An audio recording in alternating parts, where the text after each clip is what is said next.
خانم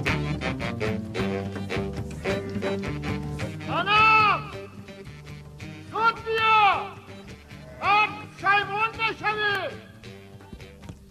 خانم به تو میگویم زود بیا.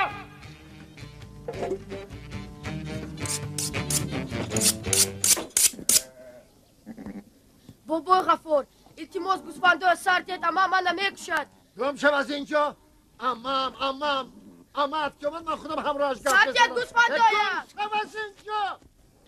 رفت تو بشره جوان نبینم. رو تو دلف نومر برو بجنگ یا فقط خطی زنکا کار داری. برو بجنگ. گم شو از اینجا. گم شو میگم. هم شاخی بزرگ هستن.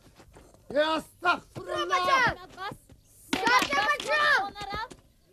برو بجنگ. تست خونه رو بازی بیام. تست خونه رو غفور جون دریش سفید صدقه کارت که افتید غلام میشوی. کارم که افتد خود را خواجه بگیری. این هیله نمیگذارد. غفور جون آخر من نمیدونستم کو غفور جان بابا میگفتی کو نظرت نمیگیریم. 100 بار گفتم که بابا نگوی مرا مسخره میکردی. بابای غفار در پیش من زالی نکن. در راه رضای خدا. الله اکبر. التماس نکش. آخر حیوان بی عقل از کجا بداند که شما قسم خورده اید؟ حیوان عقل ندارد. صاحبش عقل ندارد. آی بی نعمت شده است. حالا من او را از سیخ کباب میگذرانم. سنم این کاری تو از سیخ کباب میگذرانی دو پاره میکنی اختیارت.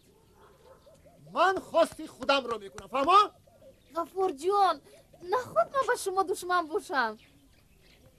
ضرر رسانده را کی بدهد؟ آکا جون نگو اکا سنم. ببخشید آخر.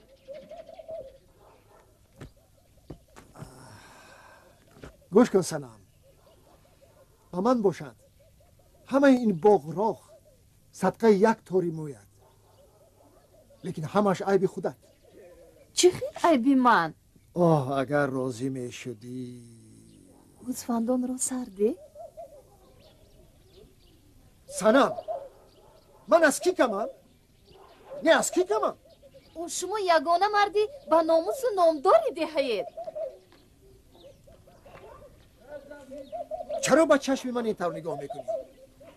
دختر بیناز نمی شود. آش به پیاز.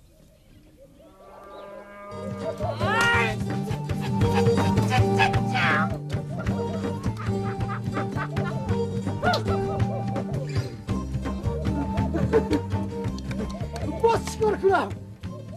غفور جون جان گوسفندا رو به خانه هی کنید.